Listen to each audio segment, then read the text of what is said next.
What is going on, everyone? Ron, I'm going to pass out. Yeah, I'm going to so pass out. our Ron, I context joke. here. Yeah, you do that. You do your thing. You go. I got Yeah. you. Zach's gonna. We'll let Zach breathe for a moment because we're all here for the stream. Because as we saw earlier, Sean Reynolds went to the Yokohama Bay Stars, and that is what's drawing this buzz.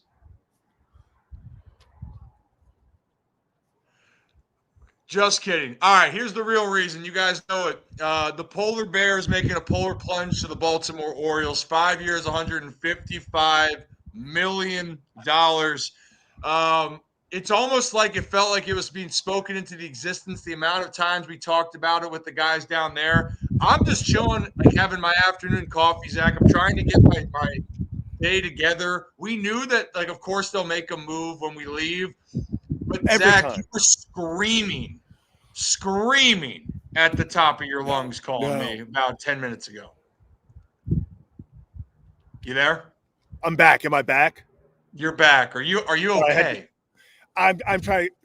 For all those who don't know, so I texted Ryan earlier today. I said, "Hey, I'm heading out to Ohio." I was like, "I'm sure a move's going to happen." I said, "This time I'm stopping in a Burger King parking lot instead of a McDonald's parking lot." Ryan, talk about speaking it into existence. Look what the first thing off the highway was.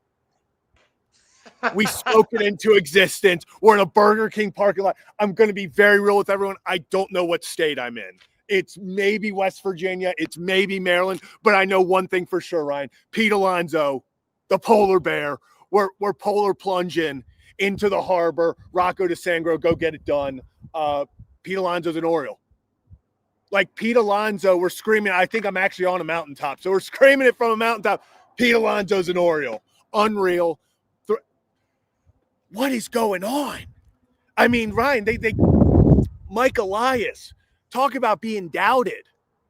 Look, we even got some snow here for the polar plunge. Okay. It was meant to be. It was meant to be. And here's the thing. I actually just said in the video, I'm going to pull up the tweet real quick. So over under 3 seconds, you know how we do it here on the Ryan Ripken Show. If you're new to the channel, by the way, hit that like and subscribe button. We're based out of Baltimore. We talk a lot of football, but we are baseball as our backbone. And the winter meetings is happening, going on, about to finish. And we have a strong backbone in Baltimore. And whammy, the biggest move then of the offseason that was actually because Kyle Schwarber, you expected him to go to the Phillies. This we didn't know, and now we do. Right, Jeff Passan, if you see the Passan notification, you know it's true. First baseman Pete Alonso on the Baltimore Orioles finalize a 5-year, $155 million contract, and Alonso's leaving the Mets and joining the AL East. And here's the thing. Zach, I thought maybe it was going to take 35 million or 40 million, but really what happened is Alonso and Boris, they wanted to see, here was Schwarber's deal for 150, which the Orioles went up to. They wanted more money than that. And the other part is they wanted a 5-year deal. And so I know that Oriole fans have been very critical of Mike Elias in the front office, which at times I think they deserved. Last year, there's opportunities that were missed, but other times I said, look, let this ownership and front office get settled. Last year was their first offseason figuring it out, and they meant what they said. They were going to be aggressive. And Zach, I don't know other way to say how they haven't been aggressive. You just landed the best right-handed bat on the market, and it's not even close. This isn't just a tiny move. This is a lineup-altering, game-changing player that's coming to Baltimore, and I believe they're not done. But initially, everyone we talk to in the baseball world, especially the analysts, Sean Casey, Harold Reynolds, John Morosi, this week, they all say Pete Alonso is one of the most undervalued bats. And now, not only did you keep him away from the Red Sox, you're having him join the Baltimore Orioles, and you feel that this team, you wanted liftoff, Zach? I think liftoff is engaged in Baltimore. Yeah, I mean, you've seen the meme a million times. There's a polar bear in Arlington. Screw that. There's a polar bear in Baltimore. And Ryan, I like how you put it there because this is a double whammy. You know, not only, yes, Pete Alonso to the Baltimore Orioles takes this lineup to a different stratosphere. They now have protection for Gunnar, for guys like Basayo, for Adley. You have that big RBI guy. We're talking about RBIs. Hey, Taylor Ward just got over 100. The Orioles over the past month, how about adding 23 RBIs to your lineup? That'll play, Ryan. That'll play. Make the guys around you better. It takes the Orioles lineup to a different stratosphere, but it keeps the Red Sox lineup at the moment where it was. Because you brought up, if the Red Sox in the big green monster, Pete Alonso and that monster, they would have been best buddies for 5 years. And I'll tell you this, it would have won a lot of games in Boston. So double whammy. The Orioles get Pete Alonso. I was kind of worried once Diaz went to the Dodgers that now the Mets have more money. Are they going to play around with it more? Maybe just say, screw it, up the offer on Pete. Right. I don't know if maybe it's because I'm outside and everything. I'm shaking still. These are the moments that, as people who cover love instant reactions, that we live for, that we do this for. This is crazy. This is crazy. Like we talked about it so much. People will bring up the defense. Harold Reynolds said it best. Put him next to the base. Sean Casey talked about it. He goes, okay, he lets a few balls by him. He's one of the best pickers in the league. He's going to save runs that way. But like I said, okay, let's 15 runs in because he didn't get to a diving ball to his right that many times. He drove in 120. That's 105 net positive RBIs. The Baltimore Orioles, you want to talk about a team that is going for it. Like you don't do this if you're just playing around. So many people, God, my Twitter comments the past few days, every time the Orioles are mentioned in Alonso, mentioned in Schwarber, mentioned in Tucker, they're not serious. Oh, they're just being used for leverage. The Orioles aren't serious. They're just trying to get their names out there. Classic Mike Elias. You want classic Mike Elias? How about going out there and making the big deal? I mean, this takes that Orioles lineup for 162 games. We talk about, Ryan, what's the best ability? Availability. Pencil him into the 4 spot for 162 games. Pencil Gunnar into the 3 spot for 162 games. Let's go to work. Yeah. And here's the thing. I want to say this. If it doesn't work out for 5 years, it doesn't work out, right? Don't care. But I think, I want banners people fly forever. But the thought was, when I've said, and this isn't even trying to be a homer, Zach, I think we do a good job of being objective. I think actually for me, even though people don't want to hear it, understanding circumstances last year. And yeah, there were times where they maybe could have been more aggressive, but you're trying to figure out your front office. Plus, you have young players that you want to give more run to, see what they have. And you know what happened? You learned you had to reset your management on your big league side. So you reset there. And then you had to identify, do our young players have enough right now to carry us? And the answer was no. They didn't have enough help last year to do it. Now, they had a lot of issues last year, but then they said, you know what? We have to keep up in the AL East.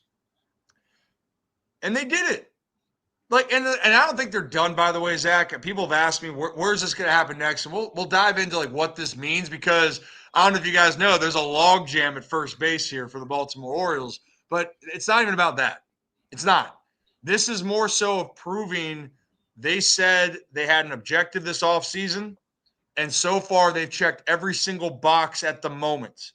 At the moment, except one high-end starter, which still hasn't happened yet, but so far you got a closer, you got the big power bat, you got a right-handed outfielder that plays every day. This is the Orioles going for it. And you know what, Zach? I'm happy for the fan base for that. And I understood the frustration too, by the way. When we talk about this, hold on for a second. Hey, Zach, come here. When we talk about this, ruin the news. Yeah. When we talk about this, I got why fans were so mad, is because you're seeing other teams spend money. Why can't we do that in Baltimore? And you're frustrated. And the frustration goes back to 42 years of not winning a championship, not even being in the Fall Classic, and you're wondering, are we going to go back into this downslope? This is a new age for the Orioles. And Pete, whether this contract works out or not, I think will be an indication that they are willing to do more moves like this. Mm-hmm. But for the short term, I mean, Zach, about posting up stats. I did this up yesterday. I might pull up the Sean Casey clip in a second. Oh, wrong one. Hum now. Off.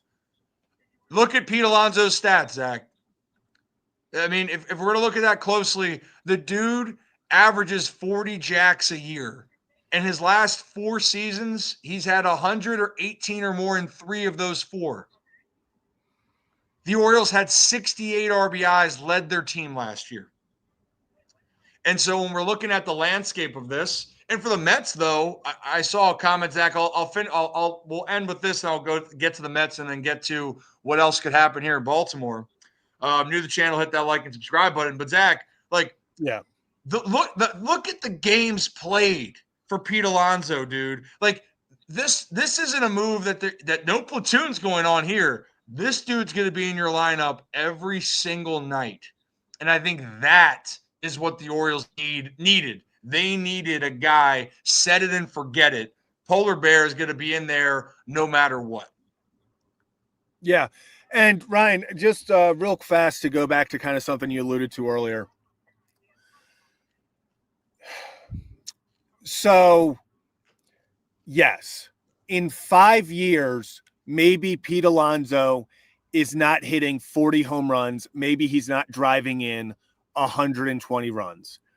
That is what it takes to get a superstar in the moment. You have to say, hey, we talked to John Morosi, if you guys have heard of him, insider, talked to him on the show yesterday, and he said, hey, teams like the Orioles right now, you need to overpay a little bit. Not really overpay, but you have to get a little uncomfortable maybe in years.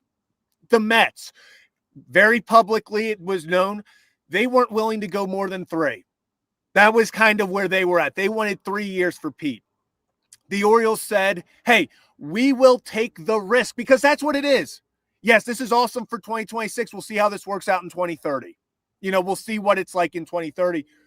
But what I do know is John Morosi talked about you need to make these deals now so that you can get maybe, quote unquote, better market value for other guys later. Prove that you're willing to spend. Prove that you've got a lineup. I'm telling you one thing. We want to talk about maybe what this means, a domino effect. Think Ranger Suarez. You think Framber Valdez. Think some of those free agent pitchers. Now they're looking at Baltimore. They're going, wow. Signed Ryan Helsley. You already had a young nucleus. Then you're going out. You're spending big for Pete Alonso. Making a trade for a guy with 100 RBI season. They're involved in all this trade market. They're still involved in, obviously, the pitching market. You're sending a message that, hey, we're not messing around. And I think that's what you have to do to then get market value down the line. So I think this deal is a changing of the guard in Baltimore. Maybe this doesn't impact this season necessarily, talking about, oh, everyone wants to go to Baltimore. But the more you pay guys big contracts, the more you're involved, the more you get in with these agents and being like, hey, we're serious spenders. You're not hitting up Scott Boras at, whatever time, 10 o'clock at night saying, oh, we'll offer 120 million for this guy. You're offering, above market value. Suddenly you're taking more seriously. I had to get out of the car because I had to stand up. I'm sorry. This is we're getting excited here. Burger King for the Kings of the East now, the Baltimore Orioles. Not really. Still work to be done. But I mean, this is a start. This is what they needed to do. This was the first big step. I believe it's the second biggest contract the Orioles have ever given out behind only Chris Davis. Hey, I just want to go publicly on the record. I take back every comment I made about Pete Alonso being a try-hard in the home run derby and taking that away from Trey Mancini. I love that he tries hard in the home run derby. That's fun. I love a guy like that. So yeah, you want that guy on your team. You should put him yeah, on exactly. Never said a bad word about him trying too hard in the home run derby. I actually love how hard he goes in the home run derby. And yes, I was actually just about to say, if you want to pull up this pass and tweet, this is the buzz now going around Major League Baseball. This isn't, yes, we like to be objective, but yes, I mean, obviously I'm going to have some more fan bias and stuff. I can sit here and go, hey, the Orioles have one of the best lineups in the league now. That's my opinion. When a guy like Jeff Passan, who's in touch with every single team around baseball, is saying something like that, that means word's getting around. Like, the Orioles are being noticed. And I think that this just sets them up to make more moves. I don't think they're done. I know you've said it before, but I don't think they're done. But, Ryan, maybe let's get into what this means for the New York Mets. Yeah, we'll get into it for the Mets here. No doubt I'm booted here. And if you're new to the channels, hit the like and subscribe button. So we got a little bit of the Ryan Ripken Media crossover here. So the Ryan Ripken Show, we're live Mondays through Fridays in January because, Zach, I got to go away tomorrow. A little bit of personal little vacay. I'm glad this happened today while I'm gone. But going into the new year, Monday through Friday, we'll be live. But then during baseball season, after every Orioles home game, Kevin and Zach React is going to be live talking about just the Orioles. Ryan Ripken Show, we're going to be talking a whole lot of baseball. Kevin and Zach React are going to be with you guys through thick and thin. And you know what? I hope it's a lot of wins. You hope it can't be worse than it was last year. But the other member of Kevin and Zach React, Mr. Kevin Oysterstrucker, is in the background there. Hey, Kev, why don't we bring him on and get his quick reaction, Zach, and then let's talk about the Mets for a second. Yeah. Kevin. Hello. Can you hear me? Is my mic on? Yeah. Yes, it is. Wow. The Orioles always do something when I'm doing something, so I guess I just need to do more things is what the takeaway is here. I'm pumped, man. This is so awesome. I know obviously like they've needed a guy like this in their lineup. And Ryan, I caught what you were talking about last night, and I don't know if you've said it here already about, the Orioles and their RBIs last season and how Pete's career low is better than anything that they had last year in that department. So I'm excited for it, and hopefully they are not done. There are still guys in the market that can help him, obviously, as a frontline starter, getting a couple of guys in. But, you hear enough names with the Orioles, it felt like everybody was in with the Orioles and seeing, all right, is this guy going to go there? Is that guy going to go there? And so I think, again, everyone's like, all right, like it's cool to see the name on the interest level, but can they actually move forward and get a deal done with somebody and spend that money? The willingness to spend, it was there this offseason. We know that. And, man, do they have polar bears in Baltimore? I guess we could. I mean, now they do, but might have to go to if they have them at the zoo. I might have to go pay homage to newest animal of the Baltimore Orioles, Mr. Polar Bear Pete Alonso. I'm so excited. Yeah, Polar Bear Pete. And you know what, actually, guys, I'm gonna I'll pull off this tweet to give like the context to this, because yesterday when Kyle Schwarber got moved, when he signed back, we all felt it, and everyone we talked to, Philly seemed like the place. When I talked to Sean Casey about this, it felt like he was the guy to go back. And for those that were mad with the Orioles, the context of that was the Orioles gave the highest offer, and then Schwarber's agent, from what the understanding is, went back to the Phillies to give them the last chance, and they said, yep, we'll match it, done deal. And that was it. So the Orioles set the market, and the Phillies, it was Kyle Schwarber wanted to go back. Pete was the first guy that it was sitting there going, you know what? There was disconnect with New York. He was frustrated with how the contract situation went last year. And then so when you have a frustrated player and you want to prove your worth, have someone commit to you.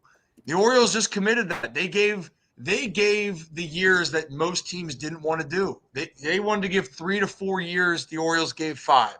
Pete and his camp, the Boris group, they felt that was what they needed, and now he comes to Baltimore. What it means for the Mets, though, you lose Edwin Diaz, you lose Pete Alonso.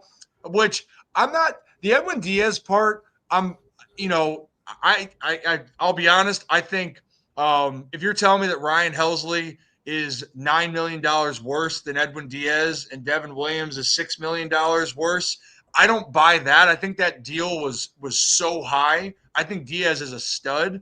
But next year, Kevin, if you've heard me say this, any of the closers next year in 26 of the crop could have the best year. Yeah. But the Dodgers, I get it. You went and got the best guy in their minds, and they paid a lot. But for the Mets, huge blow for what you have there. But now you wonder, do they go after Kyle Tucker? Do they make a different move and shift? Because the Phillies and the Braves are going to be very good. And just like we mentioned, Alonso going to any other team in the AL East would have been problematic. Him coming to the Baltimore Orioles, he shifts it. And real quick, before we dive into more of it, I talked to Sean Casey yesterday, right? And we talked about this group. And this was the end part for Sean Casey. Now, we had an 8-minute conversation. We have that video up on the channel. But, guys, here's Pete Alonso, or here's Sean Casey on MLB Network with us. I'm sorry. MLB Network analyst Sean Casey was on yesterday with me talking about why he loves Pete Alonso so much. So let's listen to that, and we'll react on the other side. Bo on the Alonso thing. Yeah. Where are you going to go find 40 and 120? You know what I mean? There's so who else is out there right now on this list? So Kyle Tucker, we're talking about, bats that you know it can do, but Kyle Tucker, different player. Right. I still like Tuck a lot. Lefty bat, though, but right-handed bat, Alonso's the guy. Alonso's the guy, dude. Alonso is going to drive.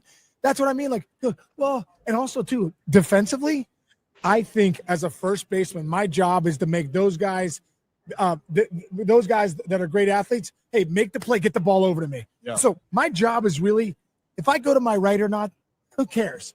I got to be able to pick the ball in the dirt. Can you be the target? Can you save? Go look at the numbers. He's by far the best scooper in the league. For me, that's got to play elite defense, but they don't factor that in on the DRS and all that stuff. So they go, well, he's a below average defender. Okay. So he lets 15 runs in that he doesn't get the balls to his right during a year. He drives in 120. So take 15 away from 120. There's 105. He's driving in 105 runs more than he's letting in. Like, let's stop with the whole, hey, he's not good defensively. I don't care. My corner outfielders, corner infielders, I need them to drive in runs. What Pete Alonso does, I don't know why teams are like, well, stop that crap. This guy hits 40 homers and 120. Show me other guys that are doing that every year, and he plays 162. That's a skill. The best ability is availability. The bottom line is that's a skill to play 162 mentally and physically. He's not feeling 100% all the time. So it does fire me up, the conversation about Pete Alonso and the defense. Stop that crap. Get this guy on your team. If you want 40 and 120, book him for 5 years.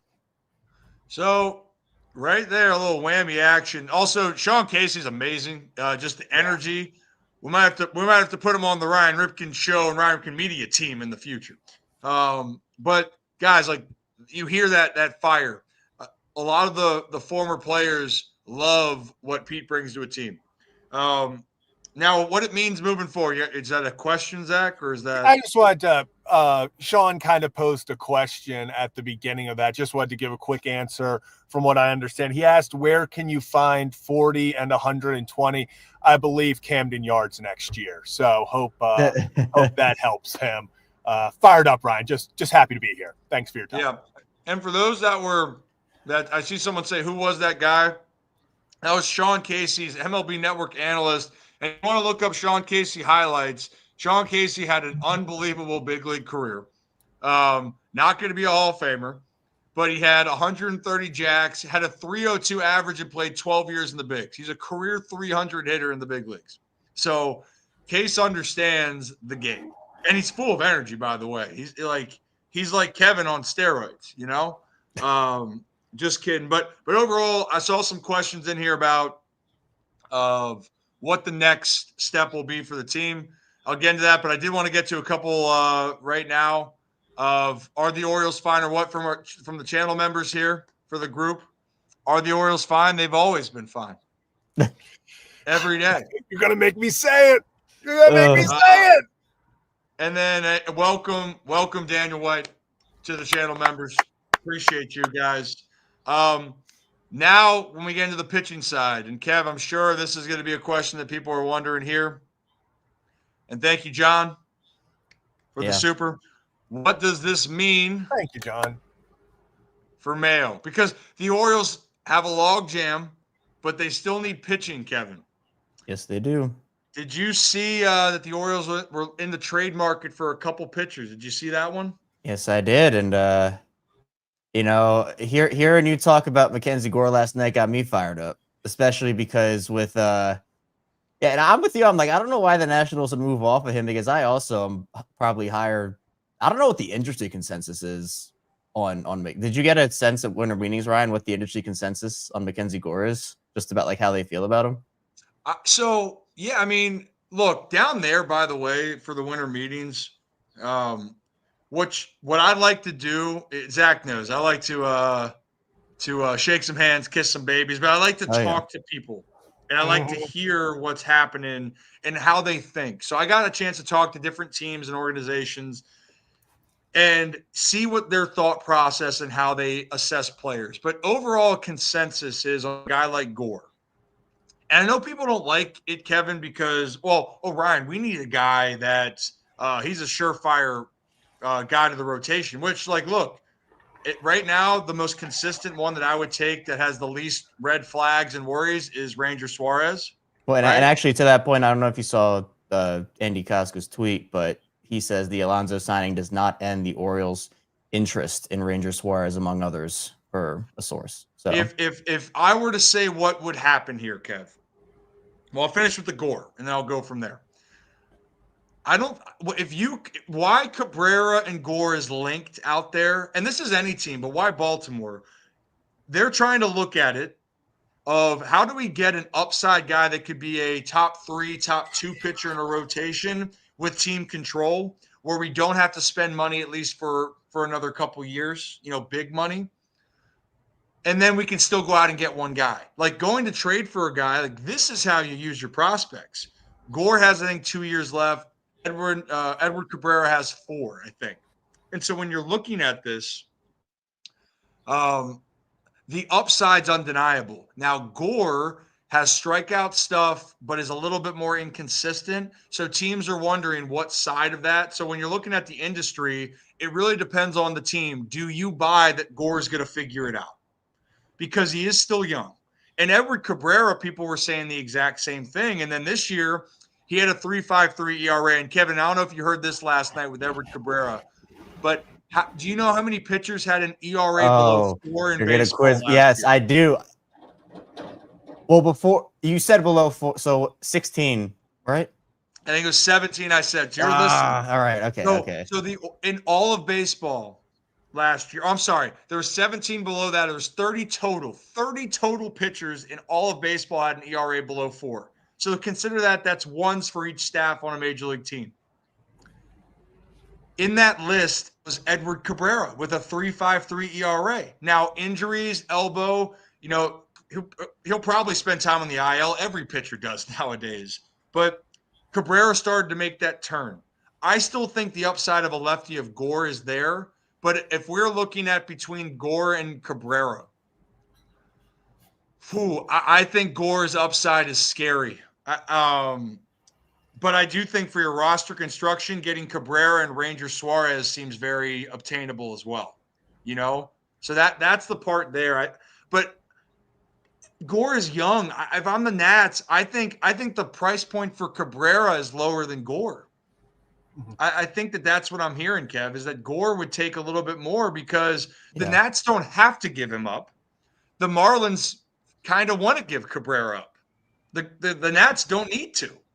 So that's at least the thought right there. But that means then, Kev, there's a logjam there at first base. Yes, there is. Sorry, I'll give my opinion. One of those guys. I was going to say, so I'll give my opinion in a second. I'm currently looking through my bookmarks to find that video of Justin Bieber saying it's not clocking to you that I'm standing on business, so I can say Mike Elias this offseason. Thank you for sharing. Yeah, Kevin, it just got silent, and I thought people were looking at me, and I was like, so. No, Ryan was talking about trading. Well, I knew the conversation, but everyone went silent, and I thought that you guys were waiting for. I was like, that's why I was like, my bad. Well, okay, that's yes, but do you have an opinion, Zach, on Kobe Mayo? Kevin, who's this guy? I don't know. He wants to talk about Justin Bieber. I guess this is a Justin Bieber stream now. Well, no, I'm talking about Mike Elias, and it's not clocking to the haters that he's standing on business. That was the point I was getting out there. Well, is it I'm clocking? glad Is we it brought that to full is turn it here. clocking to you that the Orioles might trade Kobe Mayo? Well, I mean, let's be honest. It's this. We're at the point right now. I'll stop searching my bookmarks. It's at the point now where, with the logjam, with the needs of the team, unfortunately, something's got to give. Like, you can't have 3 first basemen. And to make matters worse, this isn't like you have Ryan O'Hearn as one of them, where it was kind of you played off each other where, hey, one's a lefty, one's a righty. You kind of can do maybe a little platoon. You have some diversity there. You have 3 power hitting righty first basemen. That's where we're at right now. Like that's where the roster is. So you have to, use your abundance there, especially if you're going to allow Basayo or let Basayo get reps at first. You have to trade away guys. And the unfortunate part of the business, if you want talent, you have to give up talent. We say it every time when we talk about it, especially at the trade deadline for football, for baseball. If you're going to get talent, you got to give up talent. I still am a believer in Kobe Mayo. I've made that pretty clear throughout the season. I think Kobe Mayo is going to be a very, very, very good first baseman. And I think he's going to hit for a lot of power. I think Ryan Mountcastle, when he's hot, can carry an offense and win games with the best of them. We've seen him have 9 RBI games. We've seen him hit multi-homer games. I mean, ask the Toronto Blue Jays about if Ryan Mountcastle can win you a game. But where we're at right now, team construction-wise, with the roster, you got to give up, one of these guys. You can't go into opening day with 3 right-handed hitting first basemen. So they're going to have to go get talent. It's not going to happen. It's not. Someone's going to move. You're factoring also in Sam Basayo is going to play some first base. Yeah. And also Pete Alonso might DH some games. Now, the thing that I'm going to be curious about is now what's the DH role going to look like? Because now it gets a little bit muddy. I'm with you, Zach. Kobe Mayo. Look, I still like Mayo and Mountie a lot. I think Mountie can go somewhere else and be an all-star. I think Kobe Mayo has that power potential. But this is what happened last year, unfortunately, is they wanted to see what they had, and they gave their chance to those guys. But they said, we can't wait any longer. We can't see whether they gave him a full run, which, that's another argument for Kobe Mayo. Did you give him full run to develop? He still could be here. But the point being is this is now the hard decisions that you have to make. And that even though the Orioles have brought in a lot of talent, it doesn't mean that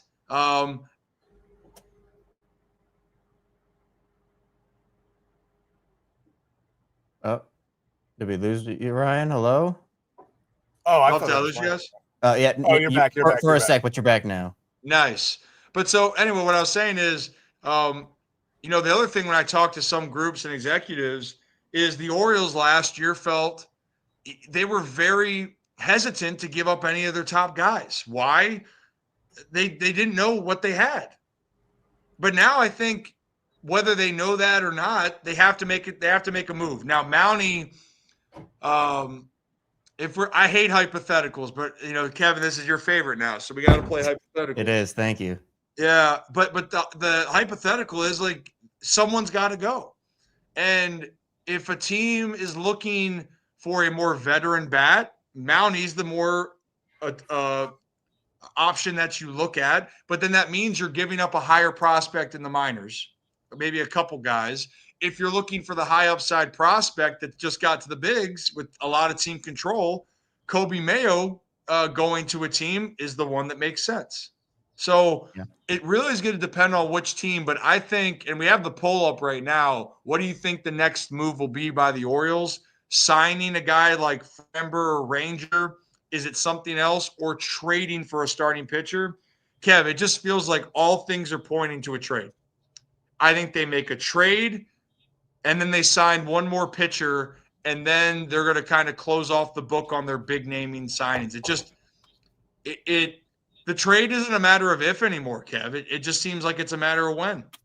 Yeah, and it makes sense at this point, and everything you talked about there, and Zach, you too. But like, it essentially is like, yeah, where are the at bats coming from for these guys? And you have to keep everybody happy with making sure that they're getting the at bats that they need, because look, these are professional baseball players, and they want to go out there and produce and contribute. They know their talent level, but you look at the lineup, you factor in Pete there, and you made a decision, which was the correct decision, to bring in a big bat, spend the money, and get a guy in there. I mean, you added essentially 80 homers to your lineup in the last month with Taylor Ward and Pete Alonso. You add that big power ability, but with that does come, there are only 9 spots in that lineup. The MLB is not going to make an addendum to say the Orioles can play 10 guys in their lineup. There are 9 spots in that lineup.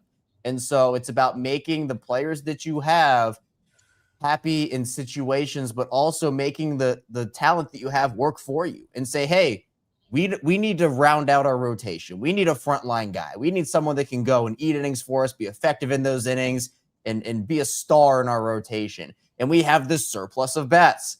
And when a team like Miami or Washington is looking for young talent, maybe a little bit of proven talent too, that's been up at the MLB level for a little bit, depending on whether they want like the veteran in Mountcastle or the young ascending player in Mayo, it does make perfect sense. And I think when everybody talks about the Corbin trade, like people are like, okay, the Orioles going to make a move, or they're going to make a move, then they trade for Corbin out of nowhere. And I'll remember that day forever, because Zach was sprinting around the studio for like 20 minutes straight after it happened. But that came out of nowhere. Like, we're like, okay, packing up, going home, boom, this happens. It feels like this is a little different this time, where it's almost like we're anticipating something happening and being like, okay, is today the day? Is today? And that's what it felt like with this Alonso thing, where it was like, you see the Orioles in on all these guys, and you're like, well, something just has to give. And Zach and I talked about this all year, and I know Ryan, we all talked about it too.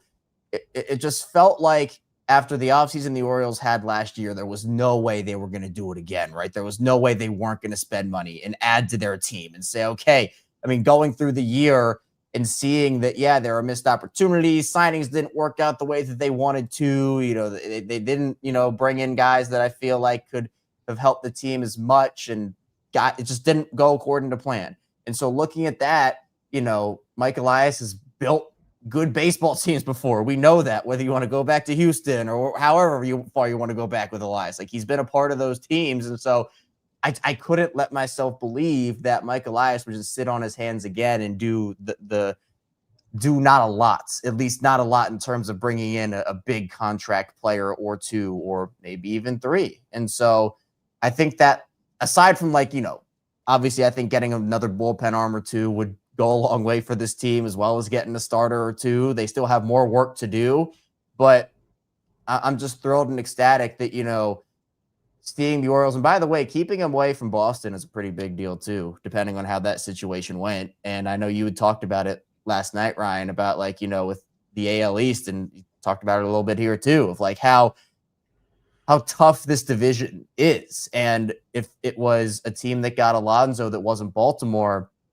that team was probably going to be the favorite to win the division. And right now you have an opportunity. If you're Baltimore, you've scooped him away from a division rival, and now you have an opportunity to round out a rotation that, Al Bradish, Trevor Rogers, I mean, we can go down that list, et cetera, et cetera. If you can add another frontline guy plus another high quality arm, you're looking really good for next year. And the fact that, Jeff Passan says the Orioles might have the best lineup in baseball, looking at all these guys and how Craig Albernas can use them and go about everyday situations, the versatility I believe that he'll have, and just the pure raw power and the comfortability I think that guys like Gunnar will have and Jackson will have hitting in front of a guy like Pete Alonso is going to be really cool. And going to be a lot of opportunities this year in Baltimore. I can't believe we're doing this stream. But look at us. We're doing a Pete Alonso sign with the Orioles stream. I know, and really fast, just because Joel Sherman put this out. I see Ven Verlander talking about it. It's being reported the Mets never made an official offer to Pete Alonso. And they burned the bridge. Yeah. They pissed him off. Yeah, and what I was going to say is, that kind of goes back to, Ryan, it felt like, and it's so many of these big-time free agents, if they love a place that they were at, and John Morosi talked about yesterday, so many times you have to, if you're competing with the incumbent team, you have to go above and beyond. That's what happened with Kyle Schwarber. The Orioles gave him the best offer. He was like, boom, done. I like this, but I'm going to see if Philly can give me this. If Philly can't give me this, I'll come back to you guys. We'll make something my people will call your people. This situation, it feels like it was between the Orioles and the Red Sox. The Mets weren't, there was no, okay, hey, we're giving the Mets the final offer. We're giving the Mets the final go ahead. If they can't match it, we'll go from that or go from there. The Orioles were in a bidding war with the Boston Red Sox, it seems like, at least from what it's kind of been the rumors and all. I guess there's no official report to say, hey, it was between those two. But there have been reports that those were the two teams he was meeting with. And that's a massive win for the Orioles. That is a feather in Mike Elias's cap. That is this new front office. That is a big win for them when you're not only outbidding a bigger market like the Red Sox, but this isn't outbidding, the Giants or, like we've talked about with the Padres. This isn't outbidding a team that you got to play 12 times a year, that you're facing for the AL East. So to be able to figuratively and literally put your money where your mouth is and be like, no, we'll give you 5 years, 155. Like, we're willing to do that because we think you add that much to this lineup. I think that helps as well. The Orioles saw an opportunity to strike. They knew that, hey, the Mets are not going to be maybe involved. He's not going to do what Schwarber did, take our offer and hand it to them and accept that. They knew they had an opportunity. They went for it. And as much as you want to talk about the Orioles, Morosi talked about yesterday, if you feel like you're getting maybe good value, you're going to finish second and third perfectly for most of the guys you want. The Orioles went above and beyond. They gave him 5 years when there was rumors that teams only wanted 3 or 4. They said, we'll give you the 5th year if that means you come here. We're okay in 5 years if, hey, you're batting 210, you're hitting 25 homers. It's not really the Pete Alonso we're paying $30+ million for. They're willing to take that risk for the now. We talk about this all the time this offseason. The Orioles making win-now moves, and this is another one.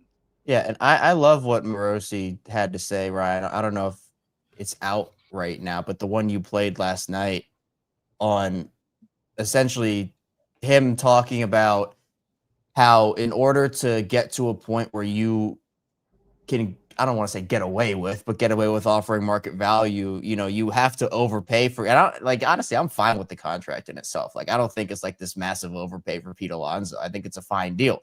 But in order to get to a point where your reputation is like, hey, guys want to come here, guys want to do this, you have to start somewhere. And that is, giving a guy maybe an extra year or a little more money per year, whatever it may be. And so I love that from Morosi, because I think this now starts for the Orioles if they can maybe trade for another guy, or maybe if it is another high-priced signing, I'm not sure, and it's maybe viewed in the industry as a bit of an overpay. I'm okay with that because, the Orioles are using the resources available to them, and as Zach said, making win-now moves. And, maybe over the next 2, 3, 4 years, I'm not saying Baltimore is going to be the destination that New York is or LA is or whatnot ever, because we know we've had that conversation before, but it gives the Orioles a reputation, especially if they're winning games. And even if they're not winning World Series initially, if they're competitive, making the playoffs, high leverage baseball. I mean, it best, right? I mean, guys want to compete, guys want to win. And that's the situation that they want to come into. And especially, if you have a good clubhouse, if the culture is good, if everything lines up, all of a sudden it's not because guys always want money. It is what it is. That's fine. But if guys see that and they're like, oh, I can take a little less to go to a team that's going to compete every season, that is, known as a good clubhouse organization, all those things add up. All of a sudden, it's not you have to maybe give an extra year or that extra money. It's, oh, I'll come here for market value because I want to win and I want to be a part of this team. And I think that with the young guys that they have, with a signing like this, and with rounding out their roster, this is a great step, not just for the Orioles in terms of the present, because obviously it is, but I think that this could have more long-term implications. And I can't remember if it was you or Morosi, Ryan, who were talking about it, but there are other examples of that with teams. Like, Toronto, I think, was one of them that was talked about, where, they get Tony last offseason and start winning games, and they go to the World Series, and all of a sudden they become really aggressive on Dylan Cease, and they're able to secure that contract. And while that still, I think, among the industry was a bit of an overpay, that's usually a guy Toronto finished in second or third for. That was Toronto's thing, is they finished in second and third for everybody. Now they have that reputation. So I think this is huge for Baltimore's present and future, even if Alonso, in 10 years isn't going to be, maybe he will be, maybe he's getting to 5 by the time, I don't know. But I love it. I think this is a really big move for multiple different reasons. Here's my thing, and maybe you can bookmark this on this or do this. This is kind of what I expect. If I had a choice between who the Orioles would go and trade for, Mackenzie Gore, Edward Cabrera, it's Gore, and I'm not even thinking twice about it. Orioles trade for Gore, the party gets going. I've watched both. I think Cabrera is a really talented guy. I've been thinking about this, Kevin, while you've been talking about where this team's going and how they got to keep up in the AL East and how you're trying to keep youth with upside. You just made a deal with a Boris client too. I think Gore is a Boris guy. The Orioles have a lot of those guys, by the way. Gore, to me, when I'm looking at the Nats are in that weird spot where they need youth, but they also need guys that can go out and play. The Marlins are in that funky spot where do you do a 1-for-1? I don't see a 1-for-1. People are saying Mayo for Cabrera. I have a hard time seeing that 1-for-1. I think you'd have to give way more from what Cabrera can bring to what Mayo hasn't proven yet. So Gore, man, if I was making a really big push, I think Gore's the guy. So that's what my gut's saying. In my plums, Mackenzie Gore's the guy. And we'll see if that happens. The Orioles and Nats have never made a trade. In 2026 or 2025, I should say, this might be it. This might be it here in Baltimore. And if it does happen, guys, that move, and I'm going to say it right now, Gore's ability and upside can be a number one. That's his upside. Yeah. Scary thing, he's not there yet, but he doesn't have to be. I think the best part of what just happened so far is that no longer do the young players feel like they have to be the leaders now. Kyle Bradish will be back. He'll be the ace. Pete Alonso is going to be the bopper on the offensive side. Taylor Ward will also be a part of that. Gunnar now will be expected to be the guy, but he doesn't have to be the everything anymore. Oh, and then, by the way, Jordan Westberg was already comfortable being the guy that just produces. So now the pressure's off Sam Basayo, off Adley Rutschman. If you keep Kobe Mayo, it's off Kobe Mayo. Like, this move changes so many things for the infrastructure of the Baltimore Orioles. And by the way, guys, the AL East is the best division in baseball, and it's not even close. It's not even close because the Yankees don't rebuild, they retool. Same with Boston. Toronto was the one team in the middle. Now Toronto's like, screw it.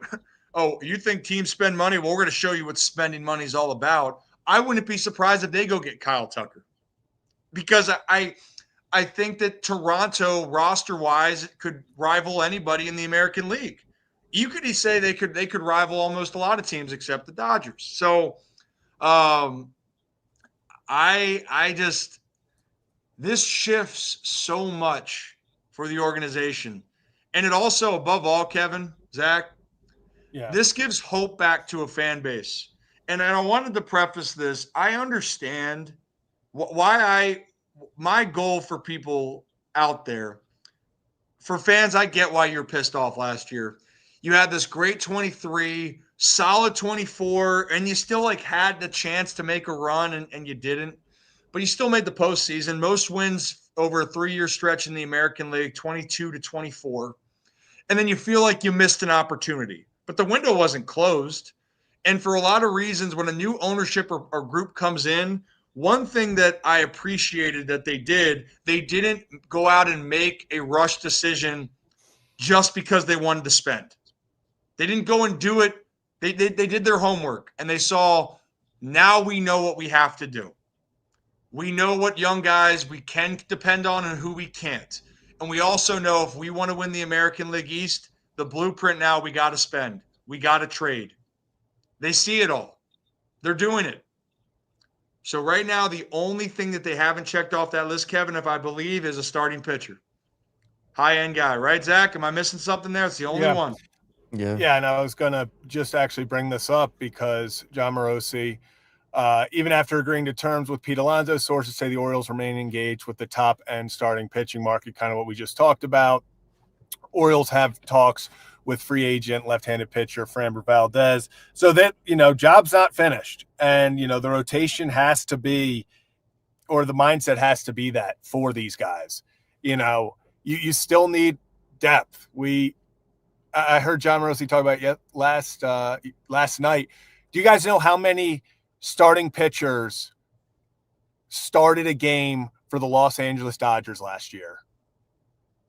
13. 17. I was gonna say 17.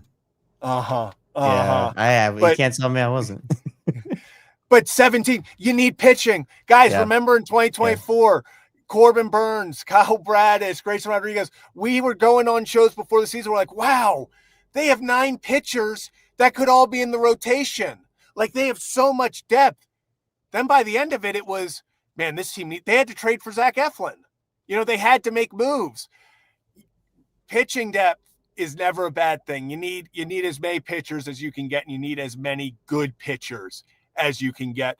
Job's not finished. Go finish the roster. I will say I'm going to make the move from my computer because it's on 2% to my phone, and so I will catch you guys in a minute. No. Yeah, we'll do a little housekeeping here for a quick second, Kevin. Cora, appreciate you. Another channel membership. Appreciate you. I see Kieran been a channel member even though Kieran, you've been here for a while, but we had to shift over. This is something that only happens in the show. And it's Kieran, but if we ask Rocco, it's Karan. Yeah. Good kid, Rocco, sometimes. And then are the O's fine, Zach? You know what? Print it. Put it on a shirt. Yeah, put it on a shirt. Hey, Kev, come here. Little zoom out. You like that? Hey, come right here. Boom. It's the AL East, every team's got their strengths. The Yankees is their starting rotation. The Blue Jays is actually just their lineup. They're gritty. They're tough. They've added good pitching. Like, they're probably maybe more balanced. Boston is probably, in that hybrid of maybe a little bit of step below the Blue Jays. And then Tampa's a pain in the ass. They're just going to continue to scratch and claw. The Orioles now, the strength, they're starting to become more well-rounded. Now, I think they do need one more bullpen arm on top of this, Kev. We hadn't talked about that. I think they need one more quality arm. But here's another thought. Just hear me out, Kev. The Orioles get 2 starters. Tyler Wells could have the flexibility to go to the pen. And then that's a comfortable situation. So I don't know. That's just something I wanted to see. But man, this has been nuts. This has been nuts. This is awesome. I wonder if we were around for the Chris Davis contract, what that stream would have been like. Because this is second in terms of total money, right? Because Davis was 1, Alonso's 2. So I know it's AAV, it's bigger for Alonso because that was 7 versus 5. But man, and I mean, yeah, and they're definitely like, if we're sitting here in February talking about how the Orioles didn't make another move, I'd be floored. I think they're still in the market for guys. They're still gonna be in play, and they are. Like, we've seen the reports. So, couple of starters, you bring back, and like at this point, like, do you expect Ryan them to re-sign any of their guys, like Eflin, Sedano, like anyone who's on the free agent market right now from last year's team? Or do you think that if they bring back anybody, is it I don't even know who it would be. Wait, so you're saying for the Orioles who they'd bring back? Yeah. From the Like, roster? do you guys think that there's are do you out think there right there's now do you think there's anybody they bring back from last year's team? I think they'd keep it open for, I think Albert Suarez, they'll keep the door open. You have a long guy. I think it depends on what they do in the trade market, to be honest. Yeah. What do you not accomplish with, I think what they're finally doing here, Kev, is they're saying if we have a guy we want, we can't miss out. And then we'll go to the secondary market. Because here's another thing, and this is shout out you because you wanted this pitcher last year. There's going to be a player that no one wants, or like that people go like, why did we give that money to this player? Because I mentioned earlier that I think there was maybe 10 pitchers last year that had a sub 3 ERA in baseball last year. And everyone wants the sexy name. They want the big pitcher. Sometimes it's the one that signs a solid contract but overplays his contract. That last year's guy was Nick Pivetta, Kev. That was your guy that you wanted. Yes, It was 4 years, 56 million or something like that. Yeah, it was a good deal for the Padres. So that guy's going to be available. But if you want someone now that this market's picking up, you have to make the move. So I think the Orioles, with any of those guys that they let walk or test the market, they're going to be available in a couple weeks. They might be available next month. So, but Pete Alonso would not. Ranger Suarez will not. I would even the trading part. You could wait, but then you get the other teams that are holding it. They could hold the leverage. It gets higher. Make the move if you want it. Yeah. So I think the trade and the free agent move here. I wouldn't be surprised if the Orioles make these two moves within this next week.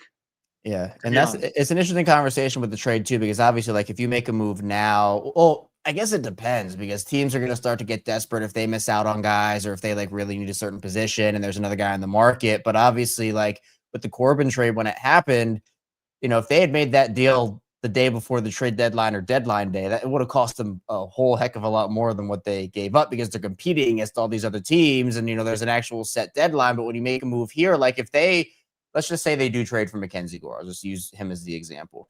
If they traded for him before the new year, as opposed to, at the deadline saying we really need a frontline starter, we need to bring in a guy for the second part of this season. Let's go get him. I mean, the package the Orioles would have to give up would be substantially more than it would be now. Doesn't mean you're not competing with other teams, especially when there are teams in the mix and other teams need starters. And, the value of a high leverage starter that can eat innings and, I know the thing with Cabrera, for example, is the health, but like when you have an opportunity to do that and maybe get a guy at not a fraction of the cost, because it's still going to cost, like if they traded for Gore or Cabrera, it's going to cost them a decent amount, but less compared to if they just tried to roll with what they had, which they should not do in the first place. But I'm just saying, if they decided to make a couple of mid-tier arm moves, then wait, there's no reason to wait to do this stuff. Like you have a plan, you have a clear roster hole, and you have the talent to go out there and get a guy.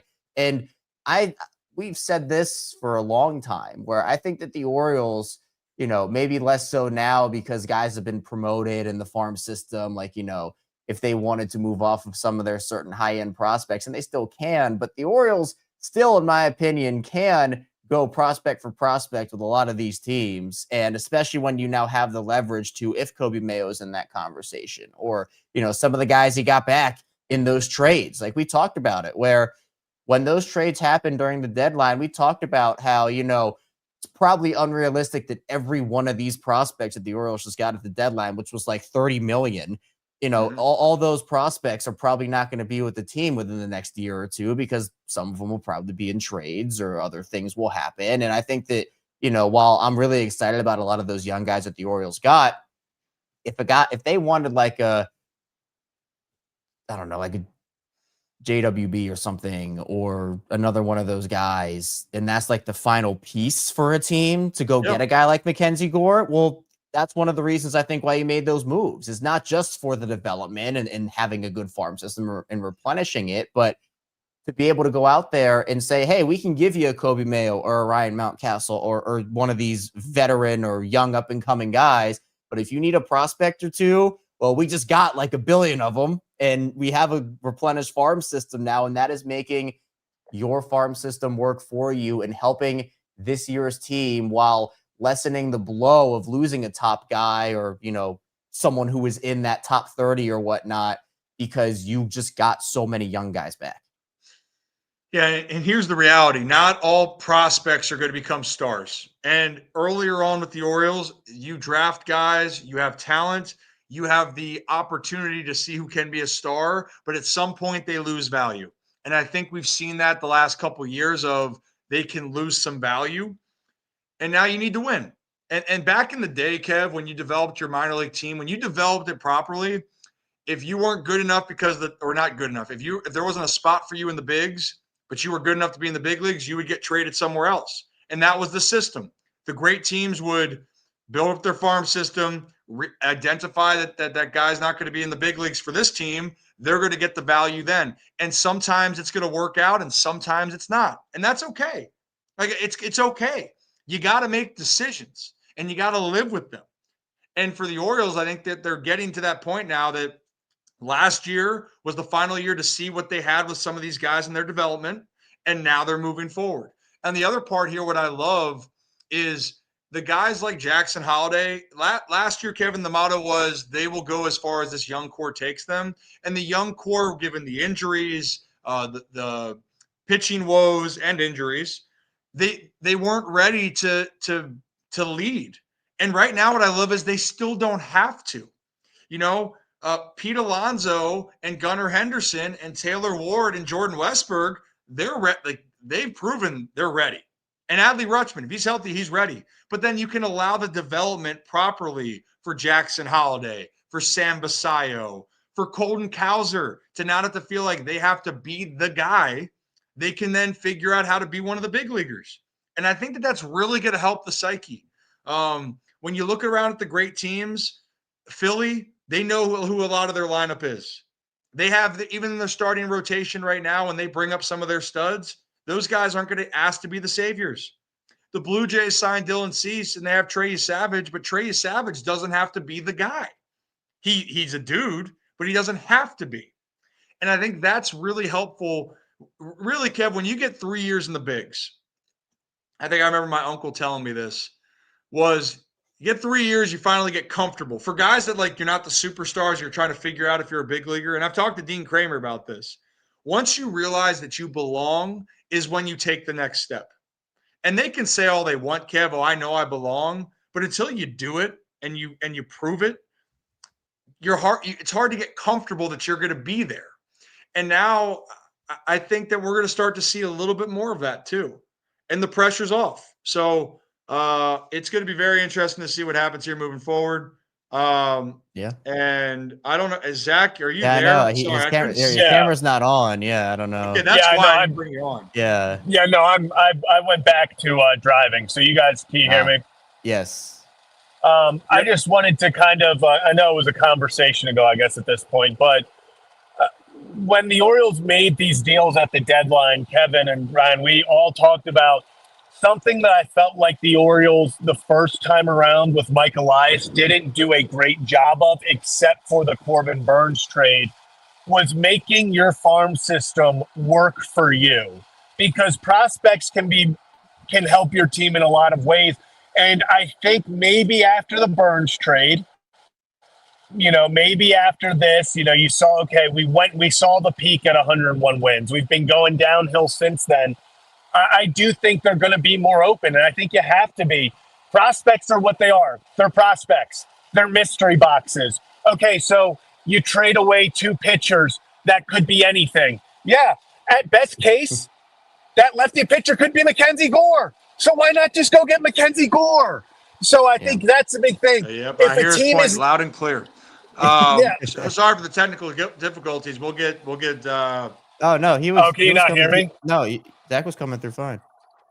Oh, I couldn't hear anything then. Wow, Ryan. Is he talking right now? Jeez. Yes. Yeah, he's talking right now. Ryan, can you not hear me? Can people in the chat hear me? I can hear him. Can you not hear him, Ryan? Oh. Nope. All right. Well, chat. Can you hear Zach? All right, I'm gonna. Yeah. All right. People say that they can hear you, Zach. So I'll leave. I'll be back. Okay. I don't think we've ever had that. I've never had. I think he just heard you and then he left by accident. Yeah. Okay. But Kevin, just real fast, what we've talked about, these are the opportunities that the Orioles now have to let this farm system that you replenish, that you catapulted back into the top end of the league, let them work for you. You got 30 top, your top 30 prospects. Everyone wants to rank them. Everyone wants to go, okay, these are the guys that can be the future of your team, all of that. Top 100 prospects don't pan out all the time. If you're a top 100 prospect, let's look at the top 100 right now. Probably 25 to 30 will end up being good big leaguers. It's just the fact. So if you have that ability to get rid of guys and give them to teams that are not interested or do not have the horses to win at the moment, but they want to rebuild, they want to look towards the future, they're going to be willing to take the risk that some of these guys maybe don't pan out the way that you hope, because it's a lottery ticket for them. It's like the Orioles. They got 6 lottery tickets for Ryan O'Hearn and Ramon Laureano. So now use those tickets that you got and give a few to another team and get a proven commodity, because the focus for the Baltimore Orioles right now, they are proving, is for the 2026 season. They want to win in 2026. So go make a move. And if there's a guy available, whether that's Cabrera, whether that's Gore, that you sit and go, okay, there's a few prospects that maybe help us in 2028, but Mackenzie Gore helps us in 2026. You go get the guy that helps you in 2026.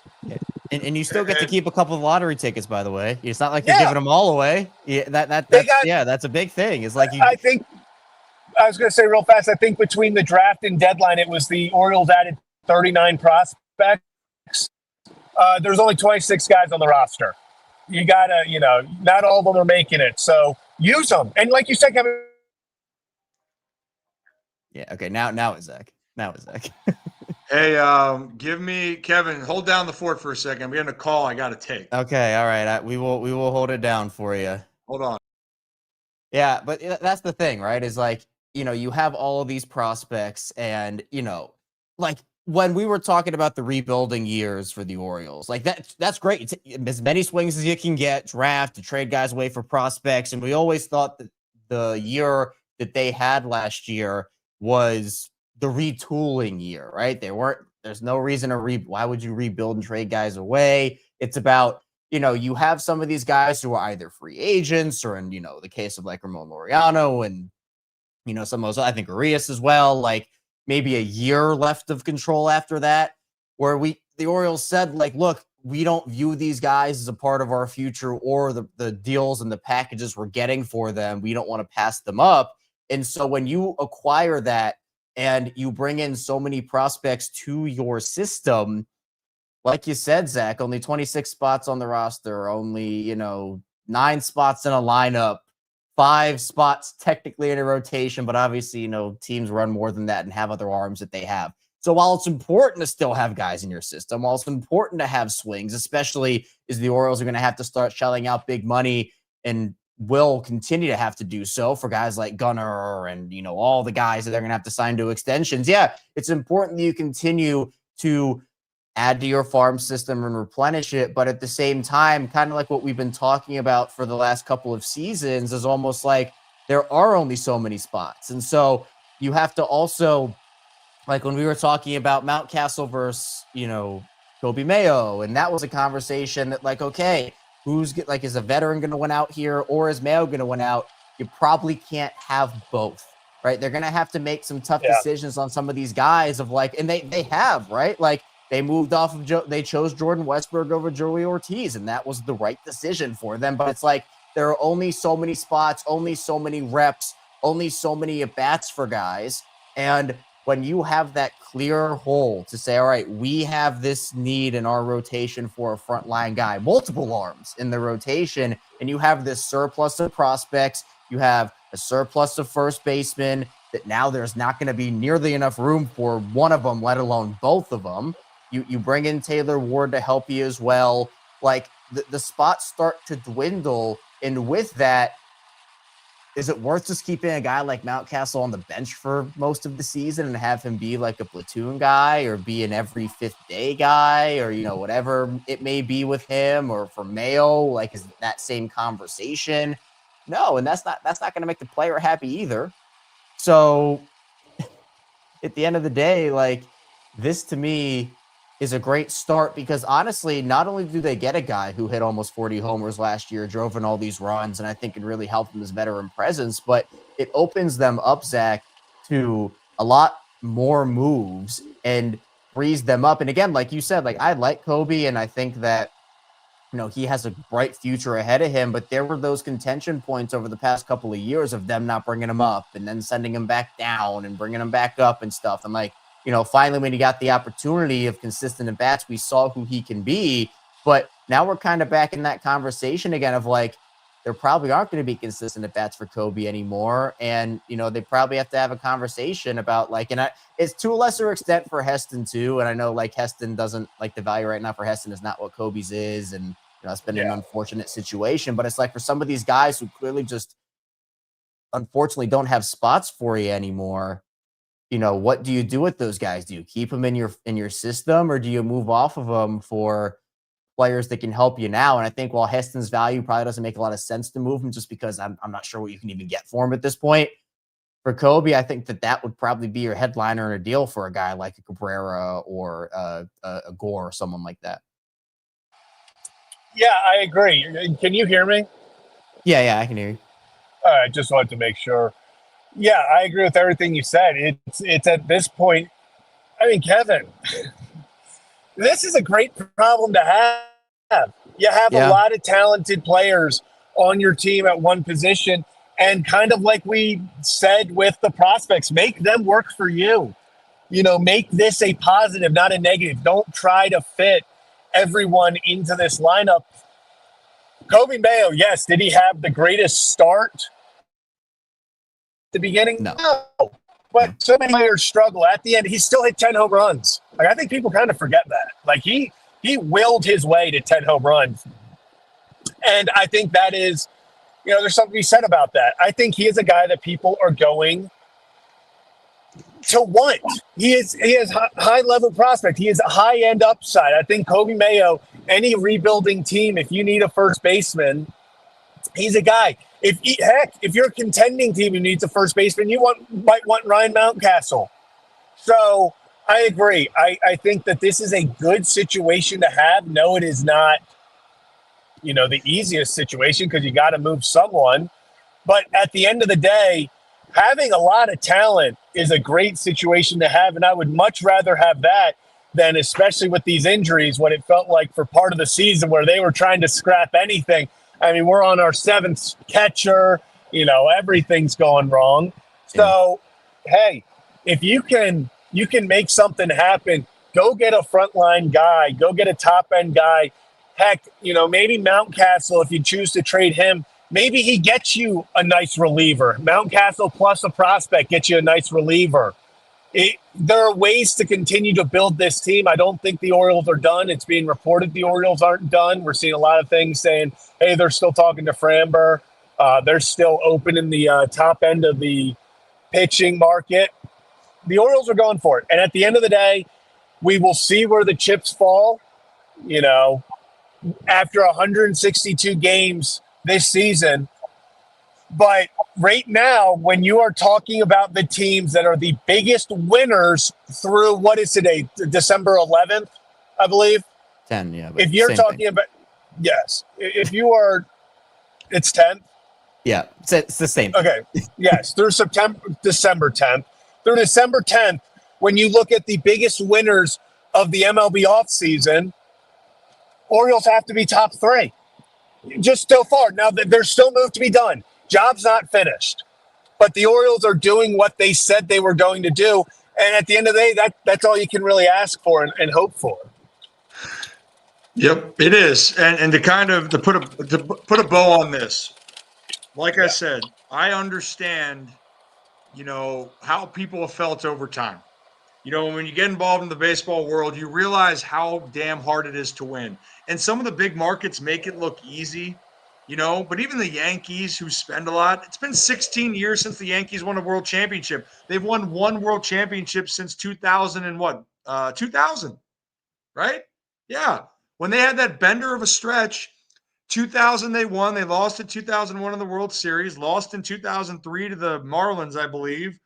And then 2009 rolls around, they win. So what? They have one championship in 25 years, and that's the Yankees. The Dodgers up until COVID, the Dodgers weren't winning championships. Now, look, they're spending a ton of money. But the point that I'm trying to make is winning's hard. And I know for Orioles fans, you haven't experienced enough winning in lifetimes. 42 years since the Orioles have been to a World Series championship or been to a World Series, let alone had a championship. You haven't won a playoff game since this front office has taken over. It's been 10 years since you won a postseason game. It's all understandable, but also recognizing while there was missed opportunities in 2025, I hope that people can give credit, because as much as people want to get on Mike Elias, and no general manager, no team is perfect. But one thing that I've admired watching it and knowing Mike, he said to himself, we screwed up. What do I need to do? I'm not going to get burned again. And so far, he's not. And if the Orioles go out and stink it up next year, it hasn't been because they haven't been aggressive so far in this offseason. I don't believe they're done, Zach and Kevin. I think they're far from done. And I think if you're looking at, is this a new age? Finally saying, is this a new age in Baltimore baseball? Yes. The answer is yes. And we have the poll because, guys, I gotta make some runs here to finish out the poll on the main one. What would be we can wrap it up. Next move? What? Yeah, we can do the poll and then wrap up if that's what you want to do. Yeah, so Mike Elias' next move, the options: trade for a starter, sign Framber, sign Ranger, or nothing. 56% of you that have voted said that the trade's coming. And you know what, guys? I feel pretty confident saying it's not a matter of if the trade is coming, it's when. The Orioles will make a trade. They will go out there and get one, and it will be a pitcher. They will go out and get one guy. I still think if I had a choice of it, I go and get Mackenzie Gore, but Edward Cabrera, that dude's upside is legit. Sinker pitcher, has some plus stuff. Obviously, injury worry, but everyone gets injured nowadays. But time will tell. It should be great. And it's also great if you guys hit the like and subscribe button. So we have the Ryan Ripken Show and Kevin and Zach React. So Ryan Ripken Show, part of Ryan Ripken Media, same with Kevin and Zach React. Look, during the year, Ryan Ripken Show, we're going to be live Monday through Friday. We cover football. So on later shows, Zach might be on talking about the Ravens and the NFL because it's still going on. But don't worry. We're backboned into baseball here on our media network here. And then Kevin and Zach React specifically come March 30th or whenever the regular season starts, Kevin and Zach on Kevin and Zach React, these two, I don't even know how to describe you guys properly, but these guys go live for every 162 for every Orioles game. Ryan Ripken Show, we're going to cover a lot of baseball. These two guys, for the fans of the Orioles, this is the place you need to subscribe to. So subscribe to them, join the memberships, helps us because we like doing this, but we're committed to this. So really great day. Really great day for everyone, especially if you're a Baltimore. If you're a baseball fan, this is freaking great. But Kevin, I'll start with you. Final words, and then Zach, you'll get the last word. Yeah, this is exciting. And, you're talking about new era and turning the page and whatnot. But again, I think this sets a precedent both for the present and for the future for this team where, you've added a bunch of power to your lineup. We know that they needed that. A bunch of guys who can drive in runs, or I guess a couple of guys who can drive in runs. And now you have an opportunity as this move opens up the ability for you to make that trade that you're talking about, Ryan, to go out there and maybe sign another guy, because we know you can never have enough arms. But after hearing their name linked to literally everybody, and I know you guys being down there, I'm sure you heard every single moment you were there about, the Orioles this and the Orioles that. They miss out on Schwarber, but as you talked about last night, Philly was the destination for him if he could get the money in the deal. And so the Orioles offer the deal, goes back to Philly, whatnot. But like you mentioned, this was a different situation. The Orioles took advantage of a Mets mistake by burning that bridge and get a guy they prime away from the AL East rival, or at least one of the AL East rivals that you're looking at this season. And I mean, you peruse on social media right now, Mets fans are livid, but also Red Sox fans are livid. And what's coming out about the Red Sox is that their deal was for less money average and for less years as well. So the Orioles, they met the moment here. Mike Elias met the moment here. And now with adding Ward and adding Alonso, two great moves. But as we've talked about, if you can get in a frontline starter and another guy, maybe another reliever or two, your potential for this season looks really, really good. So this is an awesome day for Baltimore sports, for Orioles baseball, and can't wait to see Pete hit some dingers this year at Camden Yards. Zach, final thought. Listen, this cannot be the only move. I don't think it will be the only move. But Baltimore fans, I think you can relate. I have spent so many years as the bridesmaid, just feeling like you are always finishing second. The Orioles are in on this guy. The Orioles made an offer to this guy. The Orioles tried to trade for this guy, and it never came to fruition. It was always after the fact. Yesterday, the exact same thing. Orioles had the best offer. Kyle Schwarber goes elsewhere to return to Philly. For today, yes, there is still more to be done. This team still has some holes in it that need to be fixed. Season's going to come up fast, but for the next 24 hours, enjoy being the bride. Enjoy winning, because this is something that does not happen often, especially in Baltimore, the second biggest contract ever given out. So I would assume with the first being Chris Davis, the first one not being a re-signing. Enjoy it. This is fun. I enjoy doing these streams. These are a lot more fun than going live to talk about how the Orioles missed out on someone. So enjoy it for today, and let's see what happens. As the Joker would say, and here we go. Personally, I'd rather if we just trade everyone away. It's over. Season's over before it began, right? That's more fun. Just kidding.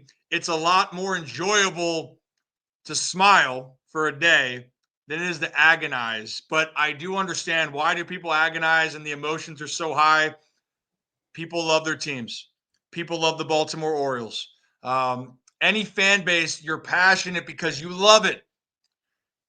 And for Baltimore fans, you love it so much and you feel like you just want to see this team have success. Well, right now, they're on the right step here going into 2026. Wrapping it up, the Birds, Pete Alonso, Baltimore Orioles. Hey, how you doing? 5 years, 155. He's coming to Baltimore. The Polar Plunge.